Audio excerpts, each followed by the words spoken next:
Welcome back, ladies and gentlemen, to the StarCraft 2 World Championship Series Winter. I'm Nathanius, joined by Zombie Grub, as we make our way towards our semifinal. We're almost there. Almost. It's been a really long journey for WCS Winter. Yeah, six hours at this point. Yeah, well, I just, you know. Oh, also 4 weeks and a couple months and, you know. Yeah, all that too, yeah. Yeah, it's been a good time, but I think this is like one of probably the coolest matchups that we're getting into now. Yeah, agreed. And whoever wins this to go on to face, against Rainer was like the other super sick match. So there's really there's no wrong answer here, no matter who you're cheering for. But HeroMarine on the up and up, and Serral still having to prove himself after not winning literally every single tournament, and especially against Terran. HeroMarine beat him last time they faced off, and then all these losses seem to be coming from Terran for Serral. Yeah, that's probably the most interesting part of where we are now in this tournament. As far as the bracket goes, the only 2 players left that Serral would have to get through are 2 players that put him in that 3rd place seed, the 2 players that defeated him in the round robin stage. So Serral defeats Drogo, and now he has to go up against HeroMarine, who was able to beat him. And even if he gets through HeroMarine, Rainer has defeated him as well. Yep. And this is becoming like that big test now. Is Serral back? Is he in form? Is he going to get back into his reign of terror over the European StarCraft region? Right, exactly. Or is HeroMarine really going to prove that he's the best European Terran? Thermal. Felt actually very early on in this tournament. Yes. It's kind of the other, big name there. Very, very far off. But while HeroMarine might have struggled almost against Protoss, don't have to worry about that today. Just back to good old TVZ, which he's already shown dominance against Serral with the Cyclone mech style. Yes. So he's feeling pretty confident about getting even more cash, moolah, and points. Yep. 12 grand on the line for 1st place. Of course, winning this, getting yourself into that top 2 guarantees you'll be making at least $8,000. So 2 grand on the line for this best of 5. And of course, those WCS points, we keep talking about it because it matters when it gets down to the end of the year. There are so many players that just barely do not get in. This right here is where you avoid that very sad moment where you're saying, guys, I was so close. Just wish I had 1 or 2 more better placements. And I just love this story here because Serral is the player that we talk about being so good. He looked really good in that last match. But HeroMarine was able to get that upset, and Rainer was able to get that upset. There's a ton of people, I guess, that are starting to come out and be like, I think Rainer's on the same level as him, though. And whoever wins this, that final is going to be crazy hyped. Yeah, I am happy with the TVZ or the ZvT. Serral has just, coincidentally, I suppose, but maybe not coincidental. Maybe it's because he's so darn good. Has given us some of the best ZvTs ever. And then HeroMarine, well, TVZ is just basically everyone agrees it's a great matchup. Terran versus Zerg is always good, and I don't think that we're going to have any exception to that here. Serral is an extremely strong player. He's really good at exploiting weaknesses. So for that reason, I expect to see HeroMarine break out some cool strategies. I expect to see him pull out some variety in his compositions, whether it be going for that standard bio, but maybe a little bit of the bio mine that we get in there, some of that mech that we still see the Terran players doing a good bit of. It can look really ugly at times, but we do still see even that Cyclone Hellion Liberator style been coming up again and again. And I mean, TVZ has the most variety, right? So that's the best part about speculating on this matchup is that we can and I think likely could see everything out of a best of 5 between these 2. I think so. I really feel, though, like HeroMarine, I'd be surprised, especially since the first map is going to be Automaton, that he doesn't just throw the Cyclone mech back at Serral and be like, hey, are you still weak to this? Yeah. Even though Serral just said that, actually I do feel kind of confident, and I think that I am more prepared for that type of style in the interview. Saying it and then actually doing it's a completely different thing. And I'm sure HeroMarine has also been improving what he figured was going to be a Zerg matchup. Just, you look at that bracket, you kind of figure out, like, Serral, probably going to win, if not him, maybe Lambo. Drogo, I mean, obviously gotten pretty far, but yeah, the guesswork was going to be a TVZ. And he would be right, and he'd be right to continue working on it, and then after this it'd be Rainer. So if you really, want to get the top prize, TVZ's where to practice. So I can almost guarantee that he's been refining those builds and working on the multiple different ways you can play this matchup. Yeah, and it's one of the interesting things about Terran in the non-Korean StarCraft scene, right, is you only have so many good Terran players that you're going to go up against if you're Serral laddering on Europe, right? You're running into guys I mean, HeroMarine is about as high up as you're going to get. He's extremely good. He's the Terran player that made it here. He had the second place seed in the round of 8, and he has been just getting more and more love. He's been looking really sharp. He has a tendency, I feel, to kind of peter out at the end of tournaments when he makes these deep runs. We don't see him usually get to the finals. Yeah. He's always within striking distance, but we end up with like a game or two where we're like, man, it's just something just seemed a little bit off. Seemed like he got a little bit manhandled, as it were. But maybe this is the tournament for him to turn that around. Yeah, I think his progression last year was literally like round of 8, round of 4, round of 4 again, and it was like, oh, is he going to just continue improving? Well, here, right now, this might be his chance to actually make it to the finals up against someone who he has already taken down 0-2 within just 2 weeks' time, actually, so very, very recent. Yep, we are loading into this game. I want to thank all of you, of course, for tuning in. We are going into Serral versus HeroMarine. You're watching the StarCraft 2 World Championship Series, and it is our pleasure to bring to you the semifinals of our Winter European segment as we are ready to kick things off. 2 of the best players in StarCraft 2 going at it to try and see who will face Raynor in the finals. On the west side of Automaton, we have the red Terran player. He is HeroMarine.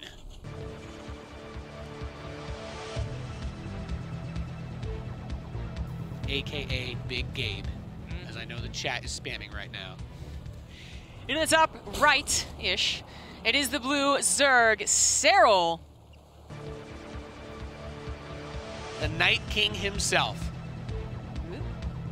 What more fitting of a way for him to reassert his dominance than for him to take over in winter again. Yep. Perhaps give us a spoiler of the weeks to come. But Automaton, talk about cool features of this map. The ground distance is reasonably long. It's not crazy, it's not short, but the air distance between the bases is one of the things that comes up a lot with Terran matchups in particular. If we see something like a fast Banshee, maybe something crazy like those double starport builds that have happened from time to time, Liberator harass, the Hellion drop builds, we see it all, and this map really incentivizes those plays because you can get to the enemy base very, very quickly by air. So I'm wondering if HeroMarine is going to rely on that, or maybe we will see something else. You don't have a ramp into the natural expansion, so you can do early poking and prodding if you want. And this map is really good with how many open areas there are for that Cyclone Hellion style as well. Yes, and it was still kind of being developed, experimented. This was like, if there was no other map to do it on, it was this one and Year Zero, which is coincidentally the 2 maps they played last time they faced each other. But not only is this like a good map for that, and that Serral showed weakness against that overall style, as far as openers go, it did seem like he showed some odd weaknesses to Hellbat openers. So even like on this map, he didn't even like, I don't think he actually used them as Hellbats. He used them as Hellions, even though he had an armory. Yep. And Serral just had very like an unorthodox, for what we expect from him, right? Reaction to it. He lost more than you would expect. And when you are going to go into mech after that, then especially when your macro's as good as HeroMarine's, then even if it doesn't work out to the best of its abilities, there is still a lot of room to macro out of that perfectly fine. So Hellbat opener? That's what I would expect. Yeah, we see a lot of it used that way, especially because those compositions rely a little bit more on just the abilities of the units that you're using. Like the Hellions, even with Blue Flame, will always be decent against Link, so you get the fast armory. We see some players get the quick armor upgrade to make all of those units a little bit more sturdy since it's a low health unit composition. My favorite thing to see about the Cyclone Hellion development in TVZ is the number of players that are getting a little bit faster up towards the Liberator transition at the top end to support it, because that's really where your hefty firepower is going to come in. And the composition is surprisingly cheap, if you think about it, because of how long it takes those mech units to build. Unless you go up to like 7 or 8 factories, you have the money to just pump out Cyclone Hellion Liberator if you want. Yeah, I think that's actually, there are some styles, some people that will play around with the Cyclone Hellbat that's very aggressive. I think that's definitely a way to do so, just constantly keep on the pressure. But even yesterday with Moss, we saw him be a little reserved until later on, you know, more around that 180 supply. And HeroMarine was, in his games, really, really pushing when those Liberators came in at the later stage of the style. So I see that again here. As I expected, Serral's also going to be on guard against it. But so far, just Hellion Banshee. And actually stopped producing Hellions at 4. Yeah, I swapped off to a tank, so very safe opener. He's thinking about the possibility of some form of early attack coming in from Serral. That will not be the case. We have seen a couple of those.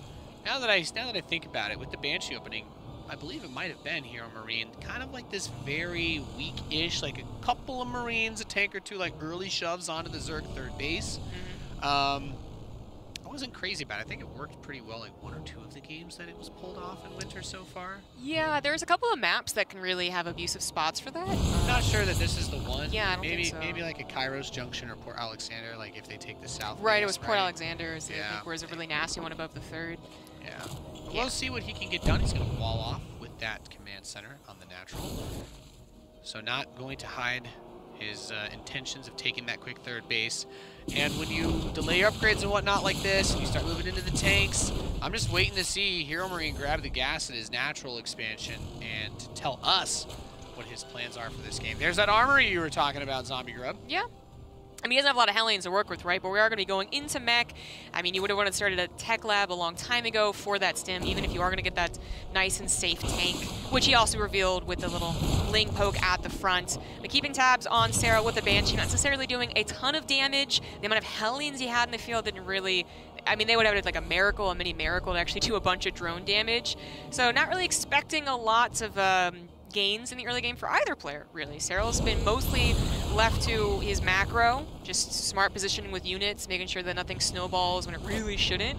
And the only thing it's missing so far, I think, is that he hasn't technically scouted HeroMarine. I'm thinking that he's starting to like, okay, Hellions, that tank, probably going to be in that mech again. But no swap over into Roaches, for instance, which can be... You actually, like, maybe if, like, an ideal world, it would go right to Hydralisks, but we also don't have that. We're still on Ling Baneling with just typical hooks here for that lair upgrade. It has an interesting relationship with this comp, and it's largely based in the idea that if the Terran player steps onto the creep at all at the composition, and you can get one early surround with a bunch of Lings before they get Blue Flame, before they have critical mass of Hellions, then you can really take the wind out of their sails, because it is very difficult to make some of these pushes work. I think getting Blue Flame early on is just as important as getting Mag Field Accelerator. And based on this as well, it's all attack upgrades. So getting melee attack and ranged attack, not even looking for Carapace, is Serral. So I believe that's what he did last time, but also the timing here was just his Overseer saw, and that's when everything started. So, I mean, leaving room for flexibility in case it was a weirder style that did maybe go into something different, but getting that complete confirmation, and he is swapping into a Hive as well soon. I love that Focus Fire, by the way. The Banshee's getting rid of all of the Banelings that are rolling around in there. It's a unit that you get into these weird harassment situations, and you don't always see it, but Banelings, they ain't cheap. You have a good call there, though, because the infestation pit finishing up Hive immediately starts. And one of the best ways to deal with this composition is, you know, well-controlled, a bunch of Vipers just abducting those very expensive low hit point Cyclones. Yeah.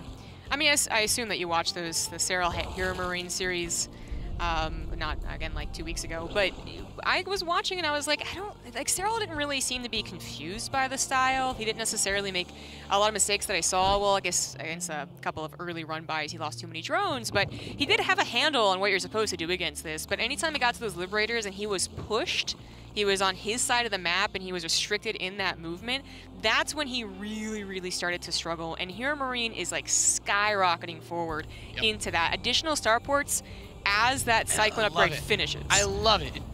With the Fusion Core as well. So that's going to be Liberator range, and that is such an important, crucial upgrade, being able to help zone out. And I love what you just touched on as well, Zombie Grub. When we look at the composition, the way that these armies interact, Cyclone Hellion is really big, it takes up a lot of space, and that's kind of a weird thing to key in on, but this army is very bulky. It's best when spread out and hitting multiple points on the map at once. And the defensive capabilities of this army, compared to like having tanks and Vikings that stop the Vipers, is terrible. It's actually really, really hard to hold on, because if you have stand and deliver, the Zerg player will just run Banelings into all your units and kill everything, or if you retreat, they'll just kill your base, and then they've still gotten what they came to do. So the Liberators are very important for helping to make that possible. I think back to players like, I think it was Massa as well, just like throwing tons of Liberators on every base whenever they're moving out and attacking. I believe HeroMarine did that too in his series that he originally won against Serral. pulling the Zerg player apart is so important. This comp can do a lot. If you take like just these Banshees hitting one side, and then a few Cyclones with a few Hellions hitting 2 of the other bases can really do wonders. These Banshees, by the way, have really, we need to like hide them a little bit more. Not like the direct damage, not 20 drone kills, nothing fancy like that. But that creep spread, not exactly impressive. And it's not like the Hellions and the Cyclones have really been on the map so far helping that. You know, what you were just talking about. It really has been the Banshees keeping tabs on it, finding Serral without that Overseer, with Banelings a little too far forward. They've actually been quite good, and they're still alive as well. So they can pair up later on when HeroMarine really pushes out onto that map. But Serral, one thing I was going to notice that, like, or I noticed that maybe he could have done differently, is to have some form of aggression. But to what you were talking about, like, it's really, it's risky. If you push in and you regret it, you are locked on and you still guaranteed basically lose a lot of expensive Hydras. So you kind of want to be on your creep spread. You want to be like, yeah, you please come to me, but like not too far into my bases, and then maybe I can get those abducts. But there's not a lot going on here on the inside of the map. One attempt finally here with some Lings, which sure bad actually, only a couple tanks to help out, but that's probably going to be it. So here we have the first actual engagement happening in this game. There's the abducts pulling in. In these situations, I'd love to see HeroMarine just siege the Liberators as they're pulled in, because they can, weirdly enough, they are the tankiest unit in this army forehand. The Hellions are like, what, 90 hit points, the Cyclones are 120, but those Liberators, since you've been going into the armor upgrades at 180 health, can really soak it up. And even losing a good amount of them isn't that bad if the Hellions can get their plus light damage onto those Hydralisks to clean them up. So it's a really difficult army to engage for Serral, because you want to use the abducts on the Cyclones, you want to pull out the Liberators from being sieged, and it's not always going to be enough, because you want to also do something like maybe throw a Parasitic Bomb, as the Liberator count is only going to increase as this game goes on. Yeah. Serral is getting, again, to what you would usually expect against the styles. So the Vipers, yes, of course, with Hydras, but also into that Greater Spire. We did see HeroMarine add in some Thors, but that still wasn't really the highlight. It was just the Cyclones being able to lock on to everything and really tear down the army, even though Serral might have a nice bank, be able to remax. He eventually just gets pushed too far forward. So what is he planning on changing up here? Because so far it's quite similar. I love the way he's using the Liberators to try and harass while his army kind of fights out here. Still very dangerous. Good abducts being made. There's not a crazy amount of Cyclones with this army. He's mostly just building Liberators, Hellions. But you're forcing out Corruptors. Or you got to bring some Liberators, actually the Vipers back to try and pull off these Liberators that are sieging from outside the range of those Spore Crawlers. And Hellions are going to be pushed back over on this base. He does not have Transformation Servos. Yeah. I would like to see that. But otherwise, this is the army composition he's going to roll with, and uh-oh. I don't hate it. No, I don't hate that. I was just going to say, too, that I would like to see Transformation Servos, also maybe some more Engineering Bay upgrades, but I was uh-ohing because he finds himself in a nice position on the high ground using the ramps against Serral before Serral could really recognize, oh, that's where you're redirecting to. So a pretty easy base snipe. An attempt to get a Hellion run by doesn't work out. Base snipes really aren't the worst thing. You guys aren't, the players aren't trading that much. Right. Not yet anyways, and you're not killing also 30 drones. Resources lost, considering what everyone has, is pretty low.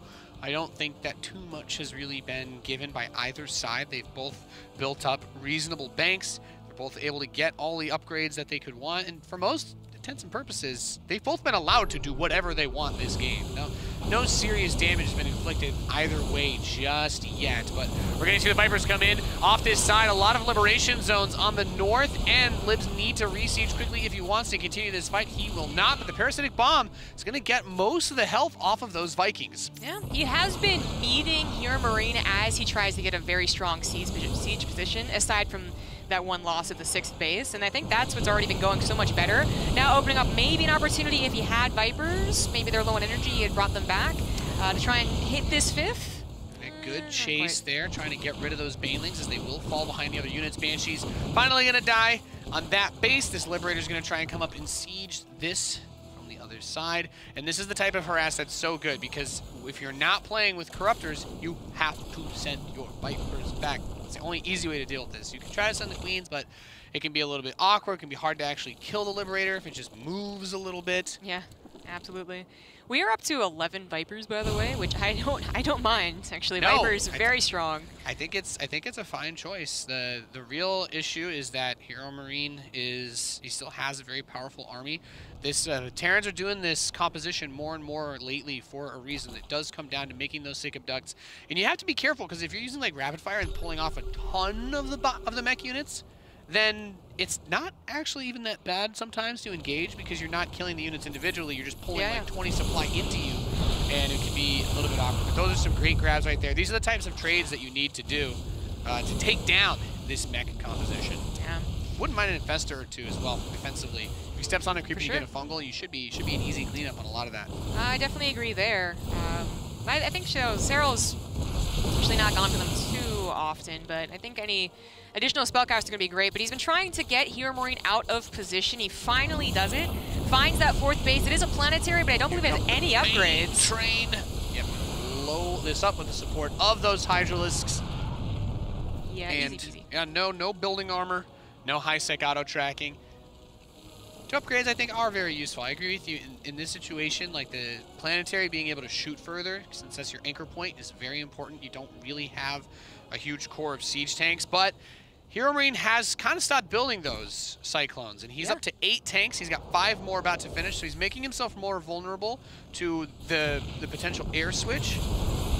Yeah, he is. That's a good point, but he's building Vikings, so. Well, yeah, that's always a risky play, but if he can get enough, if he can get a concave, if he actually gets a decent engagement, yeah, they do work, but that is always difficult. But Serral's not even going for Broodlords. He is sticking on this lair-based army, which I'm actually liking a lot more than the other games he had played versus HeroMarine. Yeah, and just one at a time. Just make use of that same number of Vipers. Boom, boom, there you go. That's hundreds of resources just lost and barely killing anything. In return, there is HeroMarine. So it's a lot of Vikings, a lot of siege tanks, and that's the hard part about playing mech in the modern world versus Zerg is now he's moved into a composition that can take those head-to-head fights more, but the repositioning capabilities of Serral's army are going to become much stronger since those tanks have to unsiege, move around. The Cyclone Hellion is good because it can hit everywhere at once. Well, HeroMarine's going to add on a Ghost Academy, as well as additional barracks, perhaps plural, later on. So we'll see Ghost EMPs, maybe some nukes. I mean, really depending on how long this game is going to go. Obviously, HeroMarine has not been able to cut through and really open up an opportunity to put Serral into that chokehold, that position where he doesn't feel like he can maneuver, and that's been the biggest difference so far. So now he's trying to find other ways to take on this army. Yeah, and a lot of the tanks are going to get pulled in, going to siege the libs up on top of it. But Serral getting some really good trades, and both players are maxed out, sure, but Serral, look at that, he's got 5,000 minerals, 5,000 gas, and a very powerful army. Neural Parasite is on the way, he already got Pathogen Glands so he can see infestors, and I like this change up, 5 Thors being added as well to zone, but Thors have really good firepower. They're not bad in ground engagements against these armies, and they have a higher amount of range with their single target high impact payload than the Vipers do abduct. So if you have your Thors reasonably close to each other, Vipers try to come up close, you can actually insta-gib them before they get an opportunity to grab your units. And pulling in 5 Thors, well, then you're like dealing with 1,000 hit points that you've got to break down, more than that, to take down the army. We have another attack coming in on the west side here using those abducts. The Viking count really nice to get those hits, but Lightning Cloud particularly effective against siege tanks, and we're seeing even those extra command centers getting blown to pieces. Especially repositioned siege tanks. You don't really have time to go try and spread them out. Yeah, the extra orbital going down doesn't seem like a whole ton, but HeroMarine's never really been at a comfortable mineral bank, so that can be important later on. Nothing's been determined quite yet, but in regards to those Thors, HeroMarine's got to be careful about the abducts can still be powerful if you pick one at a time off, and that can be very effective, but Neural Parasite. So Serral has left all of these options open for him. He's upgraded everything he's had, including all the spells for them. He could go into Broodlords, he could go into Mass Infestors if he would like, and he's playing around with what's working so far, and it so far is mostly about the Hydra, Viper, but Neural Parasite could be involved, and it is pretty effective with those Thors. The range of Neural Parasite is especially with insane. the Thors. Especially with the Thors, because then you're turning those high-impact payload guns onto the Liberators. The Thors will focus fire those down very nicely. But Thors are, if you can get enough of them with this kind of army, they're really not the worst support unit because they do 2-shot Hydralisks with the level of upgrades that we see.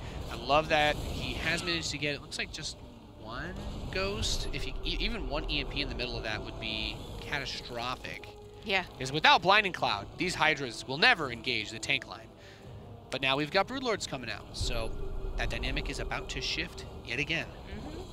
That Serral must be feeling more and more confident, right? He's been the one actually being aggressive on HeroMarine's side of the map. He has taken down the 4th, which hasn't been retaken. It's more about getting this gold base up, which for now is fine, but he will need to take other bases. But Serral actually beating him too, for instance, the top left base and the middle left, there we go, middle left and middle right's probably going to be Serral's. He has the map control, he has creep spread, while initially stunted, has started to really spread into HeroMarine, and he's even adding more mobility options with that Nidus Worm. Yeah, I love it. Can't wait to see it. Serral apparently just needs to fix a hotkey or something that he forgot to do earlier. So we'll be back into the game in just a moment. Yeah. Maybe he accidentally broke his hotkeys. That does happen. Do you ever you play like co-op and stuff? You ever just like you get because all the different abilities and whatnot? Do you ever just break your hotkeys before? It's happened to me not really. Too many times. When I play Rainer Party, occasionally it pops up like your yeah hotkeys don't work here. Like, yeah, that's a tough one. I had that with Direct Strike as well. Yeah, exactly. But no, usually not a problem. But this has been Serral's problem, actually. I don't want to say it's a trend necessarily, but there's at least 2 other games where he's gotten to a point where I guess he maybe doesn't get to a whole ton, and he's like, wait, I have a conflicting hotkey, and he has to change it up, so. It's always awkward. It is awkward, but at least he notices, and it looks like we are getting back into the game. All right. Gonna get this one done. Level 3 ship weapons coming in for HeroMarine, powering up his Liberators and his Vikings. Serral's Nidus, very interested to see where this goes. Of course, the siege tanks are going to lose a lot of their potential once these Broodlords start showing up. It's going to be really in the hands of the Thors and the Vikings to keep those Broodlords away. Love using the lockdown with the Cyclones. Can start to pepper down those Spore Crawlers from a safe distance. Let's see what happens. Be careful. Parasitic Bomb in the middle of those Vikings is going to be... Well, we're gonna have to put out a trigger warning for the Terran players in the chat. Okay, Nidus inside of the main base. HeroMarine, what's it gonna be? What's he going to reposition? Liberators can move faster than everything else. If he had Transformation Servos, Vikings could try, but he needs them at home. So Serral's kind of forcing a little bit of an engagement, just trying to poke. And all the Hydras are in the main. Yeah, he actually sent basically all of his ground army. He still has the Broodlords and the Vipers holding any really desperate push from HeroMarine. HeroMarine can't push that quickly onto creep into what is left over here, but so many Hydras are going to be ripping through his production. There goes a starport, there goes another orbital here, and if he splits, then he could also lose a lot more army trying to defend against this. This is catastrophic amounts of damage. Hydralisks, we know that Nidus, you can pull back and very quickly. And he's going to kill these units that step forward, gets himself the Thor, the Cyclones. You're talking about it, that main command center, factories, starports, and at this point, with the amount of money and bank that he has, it's like just suicide these Hydras as much as you need to, pick off as much as you can, recycle that supply into something else, especially consider that you've knocked your opponent down onto 1 starport. The air-to-air capabilities have been drastically culled. Yeah, that was a big hit to the production. It was a bit of a missplit, I suppose. Maybe a tank would have been helpful in that situation, but I will say that HeroMarine was at least able to try and take on the army. He didn't clear a bunch of creep spread, which is kind of a missed opportunity. He might start actually lacking scans. We have to pay close attention to that, but he did try to push in. He tried to make something happen there, but it just really isn't possible. Moving on to creep in desperation, that's usually how Terrans lose. You know, their production's already camped, and they try to all in, and they just die. Yeah, and the thing is, of course, you know, you can kill the creep timbers, but at some point you're going to have to go back over there, and we see the Liberators. They're going to reverse siege up that base outside. Okay, the Cyclones do deal with the Nidus Worm, tried to put another one over there. But I love that, and this is the scariest thing about dealing with that late game Zerg setup is if you get forced, as you were talking about it, and just pushing and just being like, YOLO, I got to attack and try to push it and just end this game right now, that's when those infestors become extremely useful with the Neural Parasite, being able to slow you down, chunk out your units. You are not going to really be able to repair once you're too far out. You need to make sure you're bringing SCVs. HeroMarine does have a reasonable bit of money. I don't actually think he can spend it with his limited production at the moment. He's up to 9 factories, so he could put it. He can reinforce this pretty well, I guess, with Cyclone Hellion if he wants while he moves across the map. But Serral, look, already prepared to counterattack. Yep, gonna force the reposition, maybe snipe units as he reposition. HeroMarine's trying to again lose units just because he's in a hurry. The calm approach is it's the best approach, even though it might not seem like he's getting much and Serral's getting everything, and that's true. HeroMarine isn't actually taking that many trades, so while we see all this aggression and the loss of production, HeroMarine still has 9 factories, and he still has a big bank. In fact, bigger than what we were talking about earlier on when there's maybe even less aggression. So he is taking what we would expect from HeroMarine, I suppose. He can be a very calm, rational person most of the time, and that's what he's doing here, just saying like, okay, like I know I can't push into you, so let's just try and chill here and reposition my army and actually take this nice and slow. HeroMarine is currently down about 6,000 resources in terms of what he has lost this game, and that's going to come into, that's going to be very important when we look at the resources that Serral was able to get off the west side base that he's clearing out now, but he's also got that east side one, and the Broodlords come up, get a couple of shots off, a Neural Parasite. It looks like it tried to go up, but I think he actually killed the Broodlord he was trying to neural, or killed the Thor he was trying to neural. Anything could happen there. Yeah. Well, it was almost like all of the Thors neuraled, and I think HeroMarine even noticed as we pulled back. So that's where the Liberators are very useful, because they are great in terms of that support for being able to block those infestors from getting too close. That was very messy. So a Blinding Cloud actually being very effective, kind of knocked out 3 or 4 Thors there. The Vikings are all done, and the Liberators had not yet been sieged. Very, very messy, really unideal there. No Hellions to support the Thors anymore, so the Broodlords are finally able to push them up. Even though the Thors outrange the Broodlords, they are still extremely vulnerable on their own. Broodling's going to give chase, and because of the investment into those melee upgrades earlier on, those Broodlings are doing their full potential damage against the Thors. He's building 7 more right now. I'm not gonna lie, I love it. 4 starports, I believe, being added on top of this. And Big Thor is really, really good with a lot of Liberator Hellion support in endgame TVZ. Yeah. No, it's certainly possible that Serral just sees like the Broodlords being very effective, makes more Broodlords, which he just did, and then doesn't, for instance, make more Neural Parasite options, you know, and then actually says, oh no, Thors are actually pretty good in this scenario. 1 Blinding Cloud won't quite cut it, not even 3 or 4, they can walk through it. With a commitment into Broodlords by Serral, no, I love it. We're going to see there's some Pacific Rim combat coming up here once we get up to that 10+ Thor mark. And all you need at that point is to have enough Liberators to push the Infestors away from knurling you, and enough Hellbats or Hellions to clean off the Broodlings, which is going to be about 2 or so volleys for the Hellions, and for Hellbats, they'll just one-shot Broodlings. So as long as you get that good core and you have enough Thors, you can really punch through a stupid amount of Zerg supply.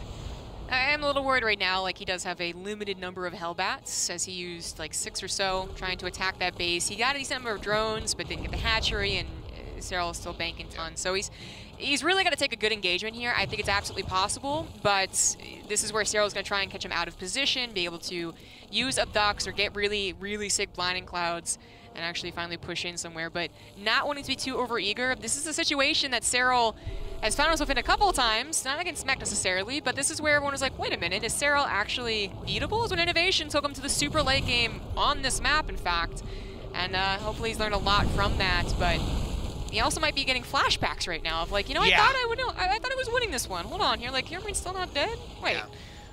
I will say it's a funny thing to have to consider, but you don't want to abduct too many of these Thors at once, because these guys are very, very powerful. Pulling them all in together is going to allow them to actually still do what they need to do, which is just deal with the Broodlords, and then the rest of the army that follows up can actually handle a lot of this. So you want to try and piecemeal it if you can. You want to grab one at a time. It's very difficult, like I said, though, because the Thor has that 11 range, which is with its single target attack. The Viper's abduct the Vipers will get hit trying to go for the abduct, no matter what, if the Thor isn't otherwise distracted at that time. Serral is encroaching. He's found HeroMarine's one of his last bases, right? He needs to defend this as his bank isn't high enough to reproduce an entire mech army. How is HeroMarine going to be able to take this fight? He sieges the Liberators. He's just mass repairing the planetary and biding his time. Yep, Spores are trying to move up. Broodlord's going to get a few shots and got to be careful. Moving into where those Liberation Zones can actually cover the Thors now, and they're going to start to step forward with the Planetary Fortress to cover. I mean, I feel like, honestly, in this situation, with the way that this is set up, you want to try and push north. I don't know how I feel about the falling back just yet. The Planetary is going to help clean off those Zerglings, or excuse me, the Broodlings, but you really want to get those Thors up to the Broodlords and let them start hitting them. Yeah, absolutely. I think he realized maybe he had not as many Hellions again as he would have liked. But he did take out a decent number of spellcasters. There we go. There's the range top of the Broodlords. And you can start a step forward here. This is where having transformation servos becomes extremely important because you want the Hellions to reinforce as fast as possible, but they function a lot better in this particular scenario as Hellbats. Yeah. And I think that's... As long as the Hellbats, because the Hellbats one-shot Broodlings is the biggest thing, especially with that +3 attack. So that means your Thors can step forward. Because the Thors can actually chase the Broodlords in this situation. There's not really anything else that can deal with the Thors, as long as you don't let the Zerg chip away at you. A couple of Banelings do come in, so they are effective against those Hellbats. Actually taking out a ton of them. Fungal's even slowing down some of the Thors, encroaching on the Broodlords. And the Broodlords are still winning this fight. A couple Blinding Clouds as well, finding 3 or 4. The spores, bringing these spores up, really well done by Serral, because now they're able to deal with the Liberators without having to expose the Corruptors, and the Neural Parasite to finish it off. Serral does a really good job of handling that mech composition from HeroMarine. There were a couple of wonky adjustments here and there. HeroMarine decided to go into the big Thor setup, and it's really hard because, and I talk about falling back towards behind that planetary position. The biggest weakness of the Thor army like that is it is just so big. Even though they have range, you want to spread them in a giant arc.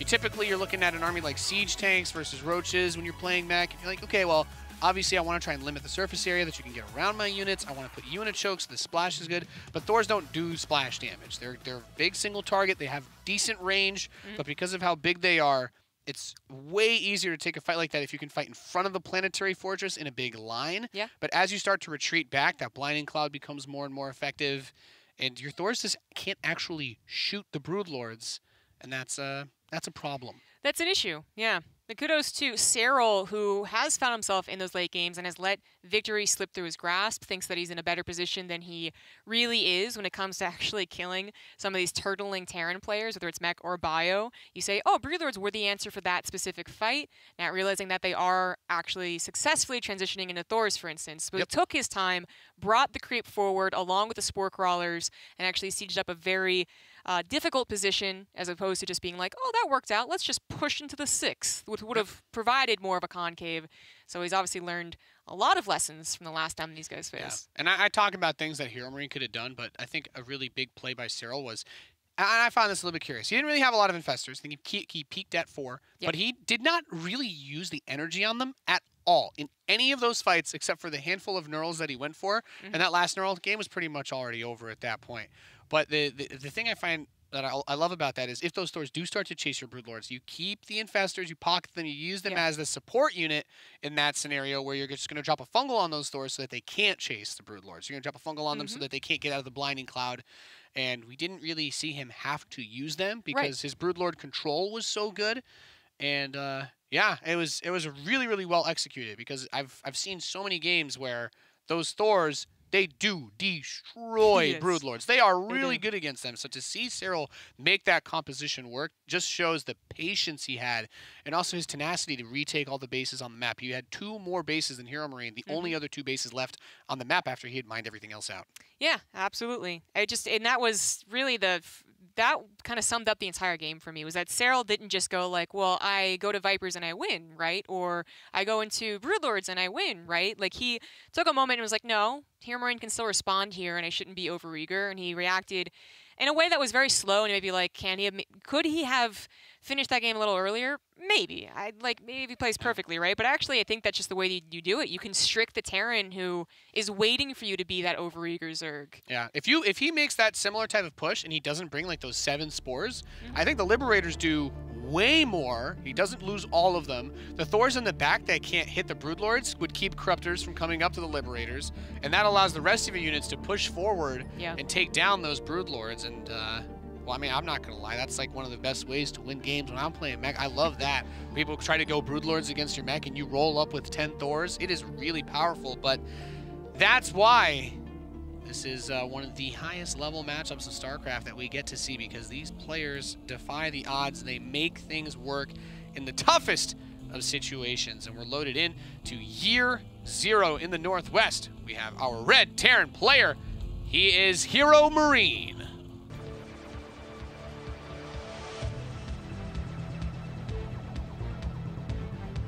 Into the top right, taking that first game, it is the Blue Zerg, Serral.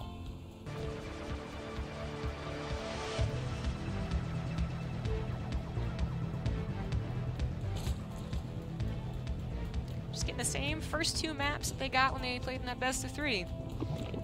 Serral is Serral is the lower seed. It's so weird to say that. The guy who's coming up. Yeah, to that is HeroMarine. really, really weird. Yeah.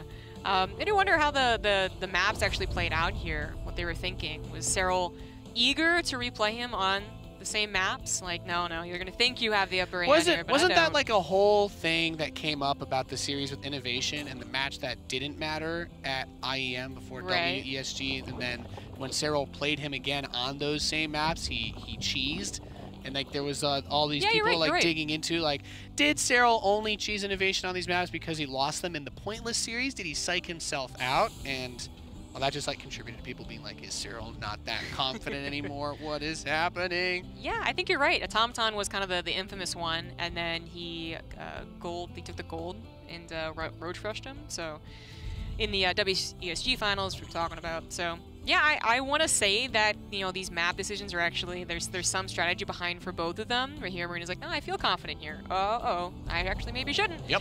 But then sometimes we say that, and then we get to interview one of the players, and they're like, no, I just like this map. And you're like, oh, yeah, super cool. Well, sometimes we hear the most random stuff. Honestly, when we were talking about that, what was it, the first series of the day with a laser and Lambo. Yeah. And then Lambo comes back and win, and I'm just like, man, you know, you really did a good job of adjusting it, because we saw you start to go into the melee after game 2, and he's just like, no, he's like, I planned out my builds for every map. Yeah. And I'm just like, okay, well, sometimes things just don't make sense, right? So. Yeah.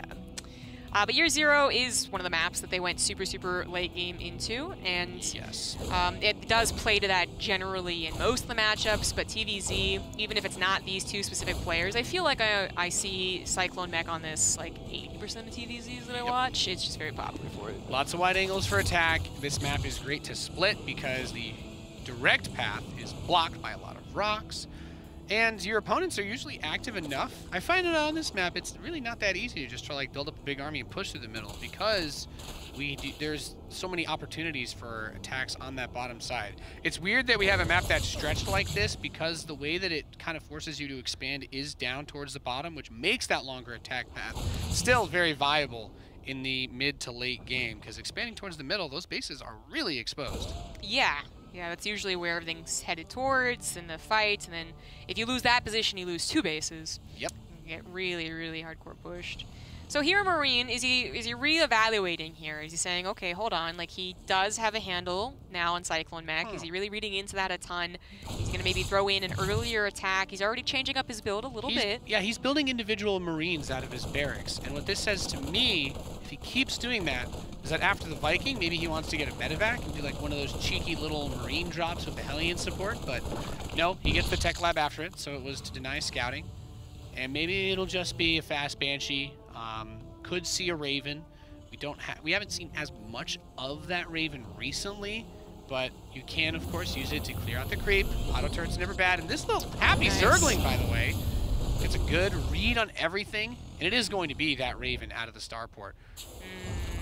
I did not see what was on that Tech Lab, that it was being swapped off. Yeah, if he was looking at it, it's always weird, because if that starport is in any frame of its animation other than the final one, then it won't show up on like the, you know, your fog of war. And anyways, like even if you did know there was a starport on that 100%, like it, you know, there could have been cloak started right after that lane died. It was. Yeah, that's true. That's that close of a scout. So the Viking's gonna push off whatever overlords it can. Usually only 1, maybe 2 on this level, and then we are gonna have Hellbat attack potentially. Like when you get the armory and the 3rd CC at this time, you don't really have to dedicate, but if you see an opening, being a little greedy, figuring like, I got a 3rd CC and not gonna do very much, you could try, and we only have 3 banelings being made right now. So the queens aren't in position, maybe you just run forward as the Hellions. If you see the army's a little weak, maybe you try something else, but there's additional factors. Gotta be careful. Look at that. Serral was like kind of pulling his units around there, waiting for the Hellions to run in, but only takes like 1 or 2 of those banelings connecting decently, and the Zerglings can clean up the rest of it so fast. Good patience out of HeroMarine. He's sticking to the mech. I don't blame him. Trying to play Bio versus Serral is an unholy nightmare, because he is so good with the counterattacks. Wow. Every time those units move out, it gets so rough, but quick Spire this time for our finished Zerg. Yeah. Well, HeroMarine did go for like a fast, like defensive tank play, which would have dealt wonderful with roach attack, or even if their lings had been circumventing the Hellions, but in this game he's not going for those tanks. So if this was like 2 tanks being produced immediately, he's more worried about the ground army. The Spire could be really, really effective. Cyclones do okay against the earlier Spires, especially when there's not suddenly 20 mutas. It's more like 8, 9, 10. Yeah. So he'll be fine. No random, just like GG, because I have nothing but tanks. But it is Spire play, which I think is a big change up for Serral style. Very fast Spire, no upgrades first. The Banelings, yeah, we're very safe, but we'll see how much he dedicates to this as he already slaps down that Roach Warren as well. +1 melee on the way, and the Carapace, so not with the double attack upgrades. Interesting. Yeah, I mean, the Carapace upgrade is actually very useful if the Terran player gets Blue Flame late and a late like vehicle attack upgrade as far as like the Hellion versus Zergling interaction goes. But being able to just kill stuff faster, always great. Cyclones are extremely vulnerable. But 7 Mutalisks coming out. Cyclones actually, they do-si-do with those Mutalisks pretty well once you get a decent number of them out there. So I'm going to be cautiously optimistic about the Mutas maybe getting a little bit of damage done as like a blindside mechanic. But once a couple turrets go up, unless he really commits, which I do think would be a mistake when Thors exist, we'll see what he does. Yeah, I'm pretty sure he's not going to commit to the mutas, but occasionally they do find that empty mineral line. They're going to definitely force out missile turrets in every mineral line, yeah. 4 of them, actually, in this case, because HeroMarine's already on to his 4th base, turning it into a planetary. This is his first sight on the mutas as the Viking dies, and there's not a ton of Cyclones in position ready yet. He's really gotten that production up, but already Muta going down.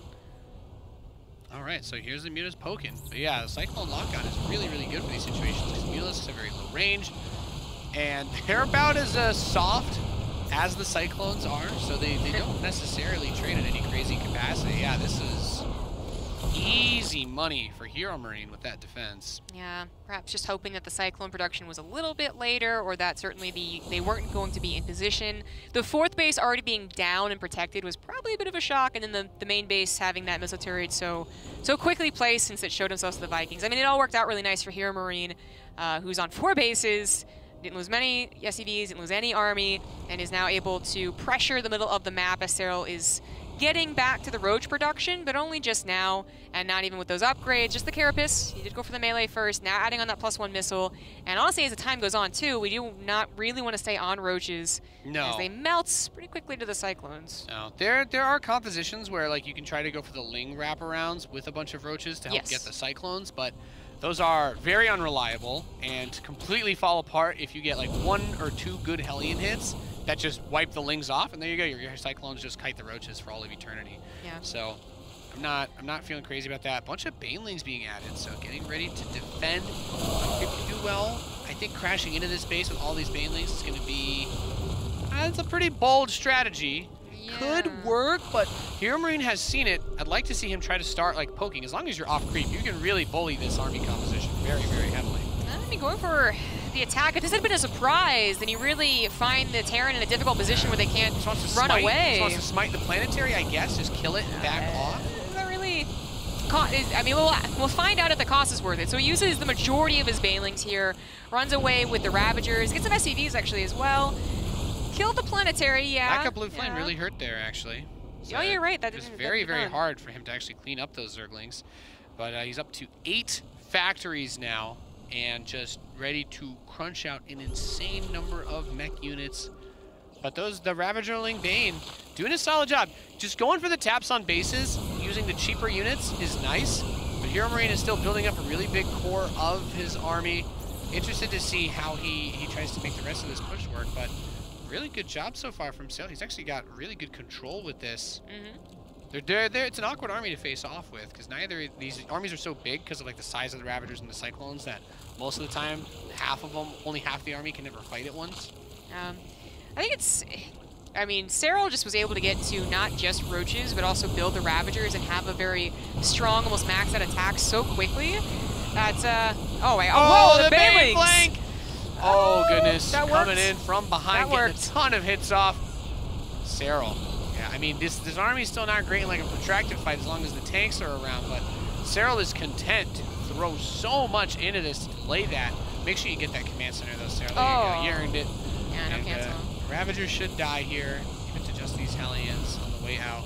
But That's crazy, because Serral doesn't really have much of a bank either, and he's spending all of his money on just more roaches and lings. And a bunch of siege tanks did just finish for HeroMarine, so his biggest thing is just trying to settle up.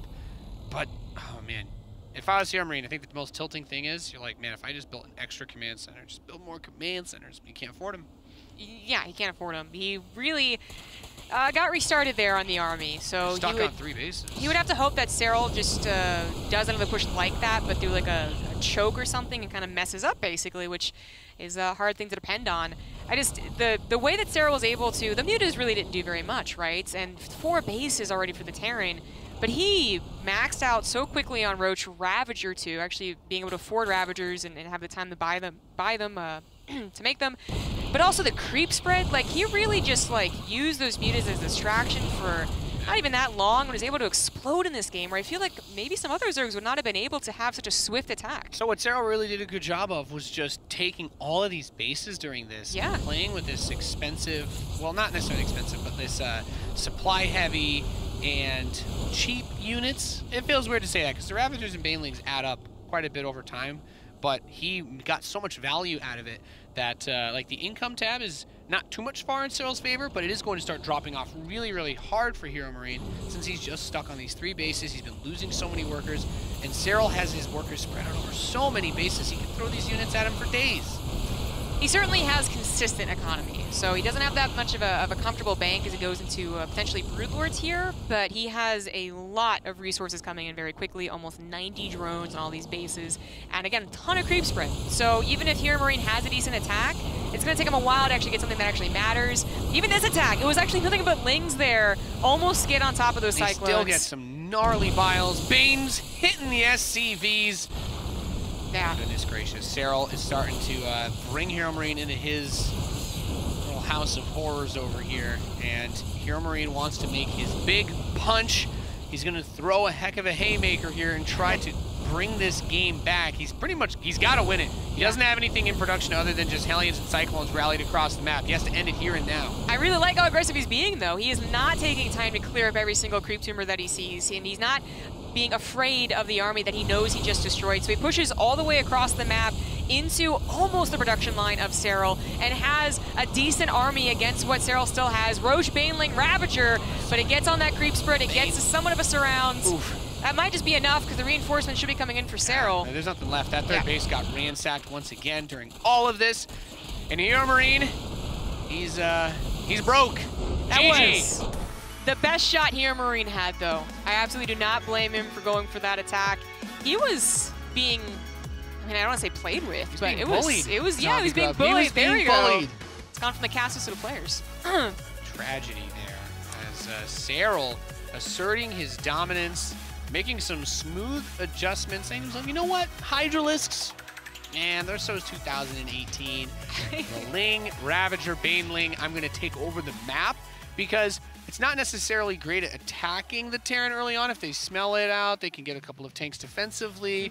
But when you have that map control and you focus on the creep spread, and I feel like that kind of comes out a little bit of what we were looking at in the last game that gave HeroMarine such an edge, which was the Banshees that you were talking about. The 3 Banshees, they pushed that creep back. Ravagers can't really, you know, maraud around like that. And because there wasn't that same type of pressure, you just say, well, I have Ling Ravager. I can't really kill you with this, but I can kill you if you step on creep. So I'm just going to take all the bases and wait for you to come at me. Yeah, that's like an excellent point, because that's also maybe why he went into that Spire, especially, like, because then if they was still Banshees, then you do take down the Banshees. They aren't just marauding around, as you pointed out, for 10 minutes. They only do it for 2 minutes, and it's a different pace of the game. But I just was, usually when you see that follow-up of roaches, if the mutas didn't actually buy that much time, they really didn't. They were almost immediately responded to once the Vikings saw them. You see the Zerg say, oh, shoot, like I need to get into roaches, but they're literally just on roaches. The Cyclones start to poke and prod and get a figure. They're starting to figure out what composition it is, and that's when you see the momentum kind of go over to the Terran. But it wasn't that. They were already Ravagers. There was already a maxed out Zerg army with creep spread on his front door, attacking a planetary. Who would do that? Serral does it, and he does it so powerfully that he has all that creep spread to fall back to as well. Like, he just feels so confident. He looks so confident. Yeah, like these little fights right there, like just, you have so much money. You're like, yeah, just throw away a ton of Lings, but I got a couple of your tanks, and I'm hitting your economy at the same time. And Serral was really just extremely aware of the type of production that HeroMarine could afford because of the number of bases that he had. And, you know, especially as that main base mines out, and then you're sitting there like, well, all my SCVs are stacked between these two bases, and Serral keeps attacking in the third. So all you really have at some point is that top right base that got smashed down. And it always feels like a crazy play when the Zerg does that. They're like, yeah, I'm just going to throw 40 Banelings into your planetary because I think it will just stunt your growth so much that I'll be able to win anyway. Yeah. And yeah, he had so much money, it didn't matter. It's very risky, you know? It's not even just that, you know, maybe he had a couple more units than the other Zergs because he's flipping Serral, but it's also just a risk that he took, figuring that it had a high chance of working out, where I think a lot of other Zergs have been like, oh, no, Hellions, Mac, oh, no, like, you can have that base, let me go to the late game. And that first fight, by the way, no blue flame on the Hellions. Key against timing. Zerglings with +1. Yeah. Those Hellions are taking 4 hits to kill Zerglings in that situation, and that is very big when you consider just how slowly Hellions shoot. They are supposed to burst down those units, and the upgrades did not work in Big Gabe's favor. So Serral, the Night King, preparing to claim his next victim as he reasserts himself as the king of WCS. We are loaded into map number 3. Can this man perform a Lambo today, or will he fall in the Northwest? He is HeroMarine.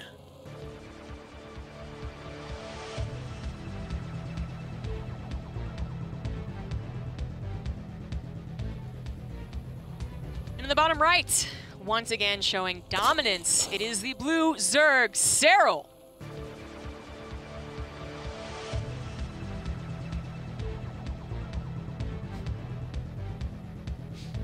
It's the best music track.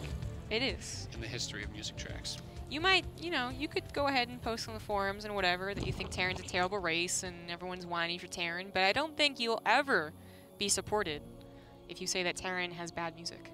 No. No, that's actually just a fact. It's the best music. It's the only thing Terran players can't complain about.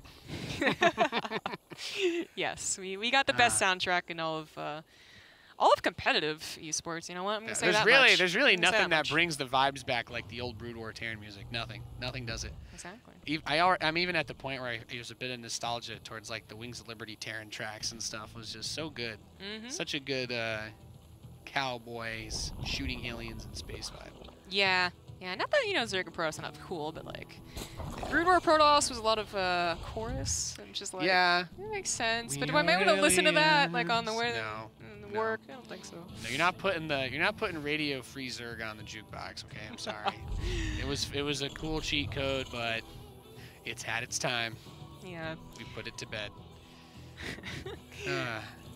Man, I'm you know, everyone was really all eyes on Serral, as it has always been, but in this case it was like, oh, is he immortal? Is he not going to win? And while this isn't IAM or WSG, it's still his stomping grounds. It should be anyways, and he was faltering in the round robin. So to see him back here and playing like we know Serral as, like, not flawless, you know, we're going to say flawless in StarCraft, it could always be more perfect, but just like, he's bullying these guys, man. He is just making them look like, why are they here in the first place?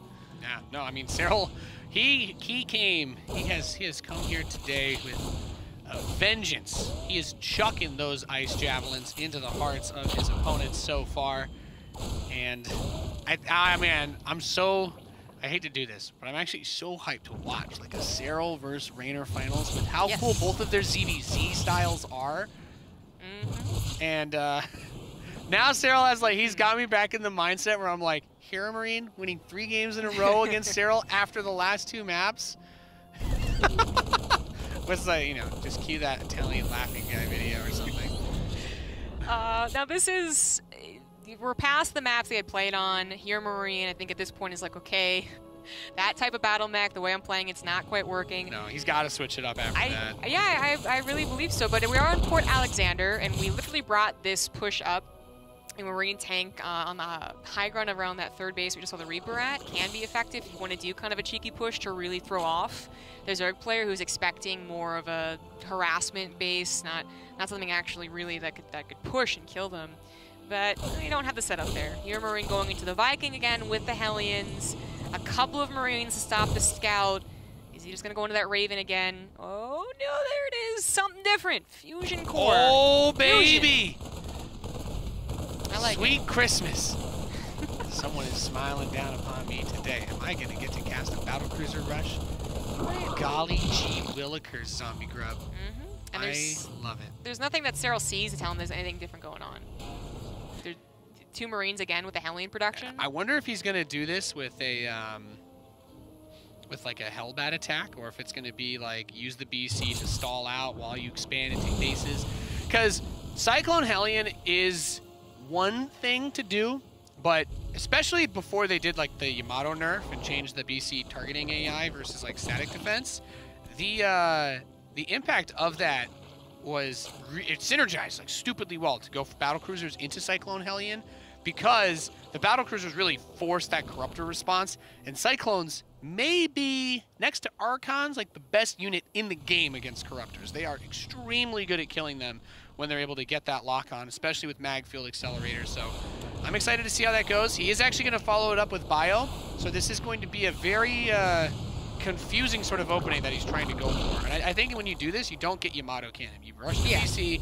Serral's not the kind of guy that's going to hit you with like a Muta Rush. Like, it just doesn't really happen. So you could teleport that BC in, and as long as he does it as soon as he finishes, it should not be possible for Serral to actually catch him with something like Corruptors, because the build time of the Spire is the same time as the tactical jump cooldown. Yeah, the Hellions, well, they aren't going to be Hellbats, adding in a potential nasty attack in the 3rd. As Hellions, if the Zerg is actually that distracted, which would be hard to think that Serral would be, but if he is, then you can still do damage with the Hellions around that 3rd. Serral does not know about this yet. He's about to find out. There's the pop in the battlecruiser. Go, baby, go! Where is it going? And on the main base. There we go. So that's usually what you expect if you knew the battlecruiser was on the way, but this is a surprise to Serral. Look at that. Lands the Viking to add in some supporting fire. We've got, I'm going to say that's Horner down there helping out Jimmy above, peppering away at these Zergs. So here's the side benefit of this. We might see those Hellions try to suicide in. Not sure what is waiting at that 3rd base for them, but one of the big impacts of this style is that you can pull all of the queens wherever you want them to be, because it's the only anti-air that the Zerg really has. But there's plenty of Lings on the ground, so Serral, whether he's surprised by this or not, he will hold it without too much trouble. Yeah, and that's honestly one of the reasons we've seen it die out, right? When it was first introduced, like every Terran was doing it on ladder, especially. You used to have, if you did it at the right time, you could start the battlecruiser and then Yamato, and based on the amount of resources you were making, Yamato would be done right as the battlecruiser teleports in. And because you lose that initial burst damage, still 6 kills isn't bad, and it's not too expensive to repair that battlecruiser, but you also don't really micro it with your army. It's going to become like, it's a harass unit in this situation. It's a very expensive, very big harassment unit. But yeah, like it was nerfed. So the strategy itself was nerfed. It also was the situation where like an all-in develops, the other race gets better at it, and it kind of falls back to like, I'll throw this out every now and again. A few months of Zergs getting battlecruiser rushed, double battlecruiser rushed, and so you know what we're looking more towards is what open opportunities does it give for the rest of the game? What macro can you get behind an attack like that? What safe, like how much safety do you feel because you have a battlecruiser patrolling around in case they do go for roaches? I think mainly can be harder to keep track of, but Serral just saw the 3rd CC taken with a good number of units. Yeah, what I would like to see as a way to kind of rebound off of this, and it's not an easy thing to do, I actually kind of like seeing some people try to do this while they're making this like type of harass happen, is while that battlecruiser's building, you could get, instead of Yamato, the advanced ballistics very early and follow up the battlecruiser with ranged liberators. But great denial on top expansion. BC is harassing on the south side, up to 9 kills, and that battlecruiser, of course, it's going to be a little bit more sturdy than with something like a Banshee trying to go for these pokes. And if HeroMarine thinks he can get a queen or 2 out of it, then that is cash, money, Zombie Grub. Yeah, but it is so much more about the bio now as a battlecruiser. Just stay in that corner, but the bio's already done what it wanted to. It's got that nice swift follow-up in the macro, into the drop, and they're on the 4th. Now, what it hasn't done, is that it's not been really digging into that creep threat very much. Like Serral stalled out for a little while here as he gets everything situated, but there's been really no creep tumor denial, and it might explode here if HeroMarine doesn't do any more about it. But he does have combat shields finishing up. He has more medevacs. He could start to really drop a lot of different places. This is a little weird. No drilling claws. I haven't seen a siege tank in the production tab in forever. It's like he's just massing Marines. He has a lot of Marines, by the way. So it's not like Marines are bad units, but you do need some support for those boys when you're getting out onto the field. of course, we all know what banelings love to do when someone builds a little bit too many Marines and not enough mines or tanks. It's intentional. He has 8 barracks instead of the typical like 5 into 2 factories. So he's just, that's going to be a lot of units. That's also maybe contributing to an even bigger difference in supply than you might see. Zergs can definitely deal with being like down like 20 or maybe even 30, but we're now down 40 at some points. It's just that when you go in that more Marines, you are still depending a lot on not having creeps ready to tackle. Like, you're not as situated as if you had 10 tanks, and even on creeps where they're a little scared to roll into you. Yeah. Like, this is where I'm starting to get a little worried, and HeroMarine's trying to get on top of it, but now Serral feels confident. He has 4 bases, he has creeps ready, he has hydras. He's actually moving out and kind of nipping this in the bud and continuing to split up against what he hopes is more drops, but we actually finally have that maxed out push. Yeah, this is going to be insane. So behind 69 SCVs, he's got 4 tanks and 88 Marines with that single BC teleporting behind the base to harass while his push hits. So he's hoping to get some drone kills with this big boy while the Zergling counterattack comes in. If there's one thing that we can say that these top-tier European Zergs have really done to separate themselves, it's those counterattacks. Terran, you ain't got recall, you ain't got any units back here, well, then you ain't got this base. Battlecruiser is going to die thanks to that Spore Crawler help, but the push has been successful as far as getting on top of the Zerg production. He's already ripped through that creep spread and is into the natural base. Now he's still on creeps, he's got to be scared, and there are Vipers, but they're being targeted down as they do get a blinding cloud or 2. So many Here come the Banelings. On creep, the tanks need to keep getting those hits. There's still a lot of Marines left, but HeroMarine just knocked down to those 2 bases, so the reinforcement capabilities have been heavily cut off. Just needs to focus fire down the veins, keep moving with these Marines. He's got plenty of medevacs to support them. Actually getting that Baneling nest would be huge. He does. Another one will have to be rebuilt. Yeah, Burrow is almost done, so we may see some desperate Burrow Bane shenanigans. Hydra's coming in from the back to try and focus down the tank. Gets a good blinding cloud. Banes are coming in. Tanks on the right side getting killed. Only 2 siege tanks remain. 1. And with the tanks gone, there's still just only a few Banelings left. Will they be enough to defend against this? Does not look like it, but maybe enough Hydras. Yeah, I think it might be the Hydra issue. We do have two not on the Hydras, but still the Carapace helping out. Medevacs are trying their best to just heal through this, but yeah, now they're out of energy. There weren't a ton of Marines, and there are just so many Hydras alongside the Queens, and you knew there was going to be reinforcing Lings, so it was a matter of time.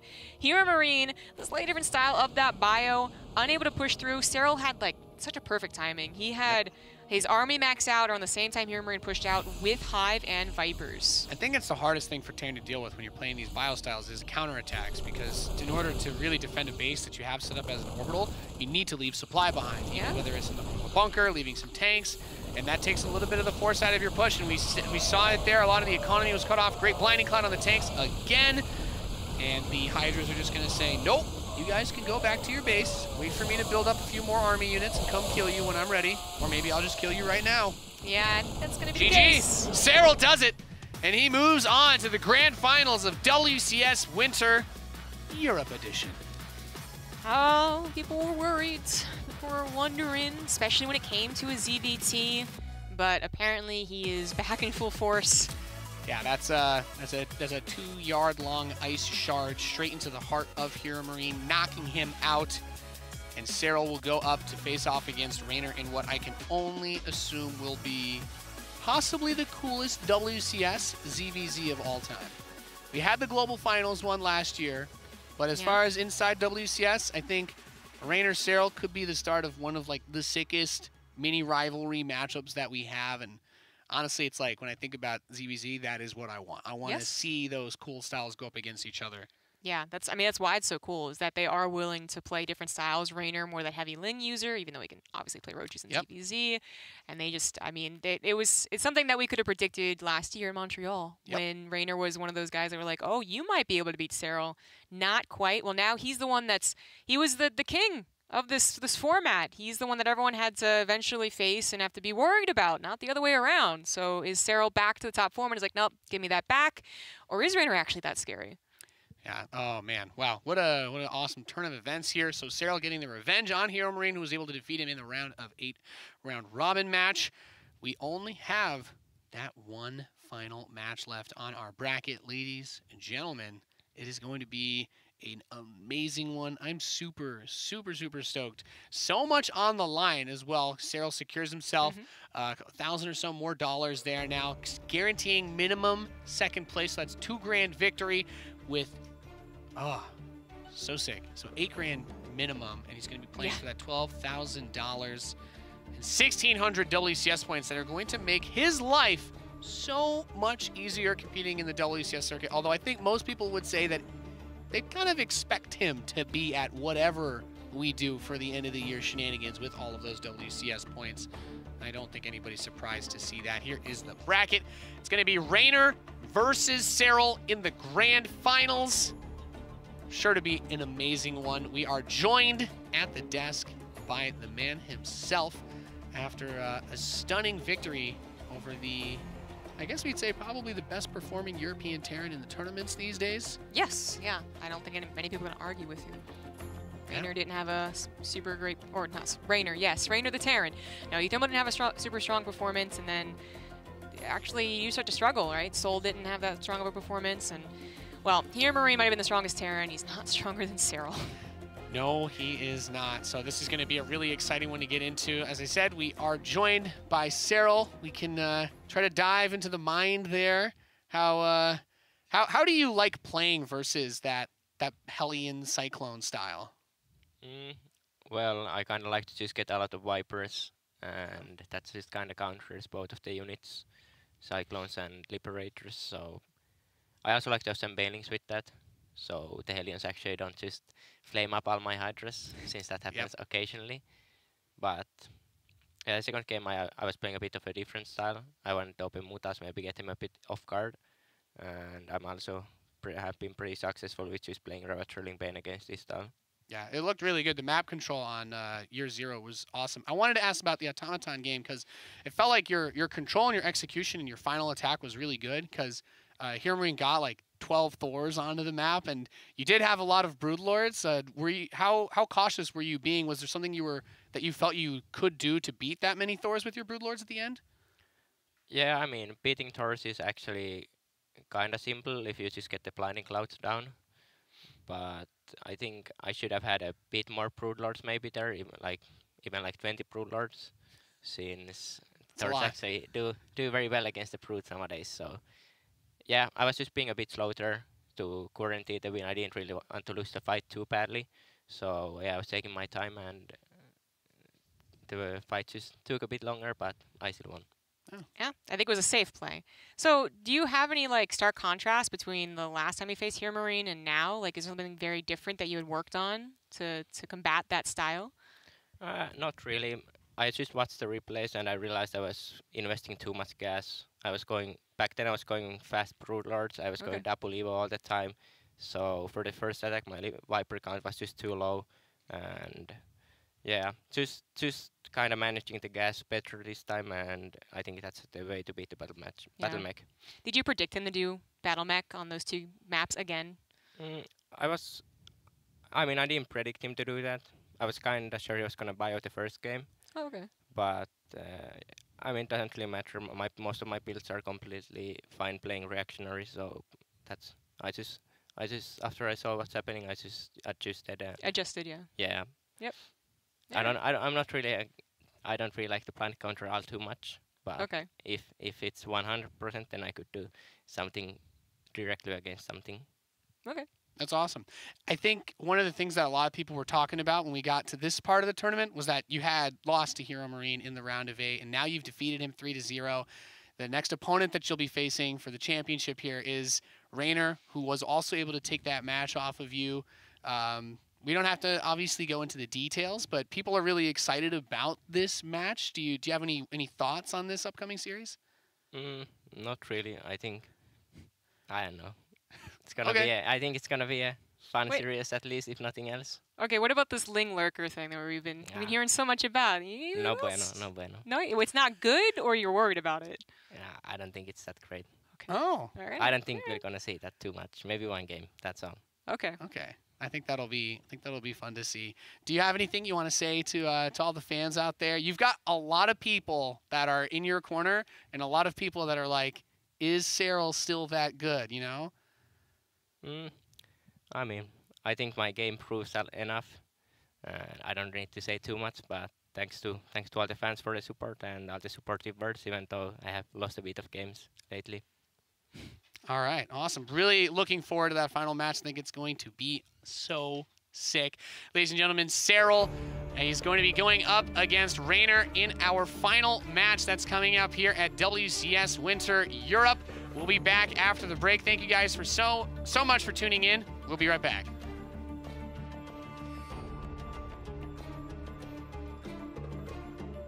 So Serral's kind of forcing a little bit of an engagement, just trying to poke, and all the Hydras are in the vein. Yeah, a couple of Banelings do come in, so they are effective against those Hellbats. Actually taking out a ton of them. Fungal's even slowing down some of the Thors, encroaching on the Broodlords, and the Broodlords are still winning this fight. A couple Blinding Clouds as well, finding 3 or 4. The spores, bringing these spores up, really well done by Serral, because now they're able to deal with the Liberators without having to expose the Corruptors, and the Neural Parasite to finish it off. That's, the Bane flank! Oh, goodness. Coming in from behind, getting a ton of hits off. The army that he knows he just destroyed. So he pushes all the way across the map into almost the production line of Serral and has a decent army against what Serral still has. Roche, Baneling, Ravager, but it gets on that creep spread. It gets to somewhat of a surround. Oof. That might just be enough because the reinforcements should be coming in for Serral. Yeah, there's nothing left. That third base got ransacked once again during all of this. And HeroMarine, he's broke.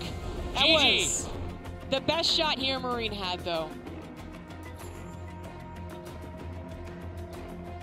Hydra's coming in from the back to try and focus down the tank. Gets a good Blinding Cloud. Banes are coming in. Tanks on the right side getting killed. Only 2 siege tanks remain. 1. And with the tanks gone, there's still just only a few Banelings left. Will they be enough to defend against this? Does not look like it, but maybe enough Hydras. Yeah, I think it might be the Hydra issue. We do have two not on the Hydras, but still the Carapace helping out. Medivacs are trying their best to just heal through this, but yeah, now they're out of energy. And the Hydras are just going to say, nope, you guys can go back to your base. Wait for me to build up a few more army units and come kill you when I'm ready. Or maybe I'll just kill you right now. Yeah, I think that's going to be GG. the case. Serral does it, and he moves on to the grand finals.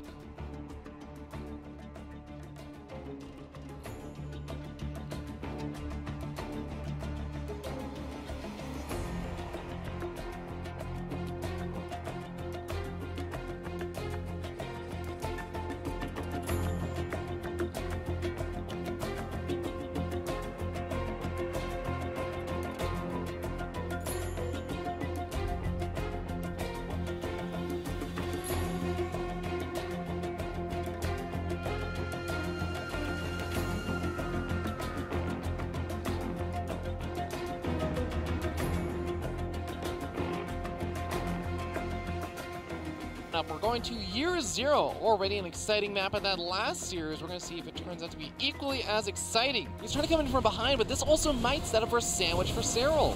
I mean, he's actually taking the fight over here. He tried to flank, but he's getting flanked by the army on the high ground and the low ground. Great storms, but it's just a numbers game here. Even if he quote-unquote kind of wins this fight, the cost of it is looking to be perhaps that 4th base. Oh, bad move from Mansu. Unfortunately, going to lose the reinforcements there, and he's warping in on top of lurker damage. Oh boy. Looking bad. The Hydra's is going to continue to move on forward. They got enough damage output to take care of all of these Zealots and start charging on forward. The Tempest whittling away at this army. Maybe wants to try and go after some of the lurkers, but I don't think Serral gives a damn right now. No. He is so far ahead in supply. Nope. The sweet, sweet smothering effect of Serral is just coming over here. This 4th base is going to die. If it was just the 4th base, that'd be one thing, but all the army of Petit Drogo went into trying to hold on to this. And by losing the army and this 4th base, you're going to get the double Gs. But if you just sit back and play safe, you also just die. Okay, well, lose the 2 Archons, losing the Sentry, going to lose an Immortal over here. But the Roaches and Ravagers composition specifically is really good about what it's facing here, and I'm getting to be pretty worried for the livelihood of Petit Drogo. I really like this. Oh boy, and now we see the Lings skips around. He doesn't actually decide to pounce, and he decides to back up to the Nidus Room with another Nidus Room going up inside the main base. Archon gets Focus Fire down to Zealots, putting in some work, but is it actually going to be enough? Even the Oracle's getting pushed back thanks to the Queens. Yeah, if he had like a Dark Shrine or something here, I'd feel so much better about it, but the shield gets triggered on that Immortal. Shield battery is out of energy, probes being pulled. They're not going to hold. The Queen's just added that fire base that's too good, and now The Immortal gets isolated. Petit Drogo's out of tools. This Archon also trying to warp in. It's not going to see the light of day. And that's going to be it. 3-0. The first one we've had on either the NA or the European side.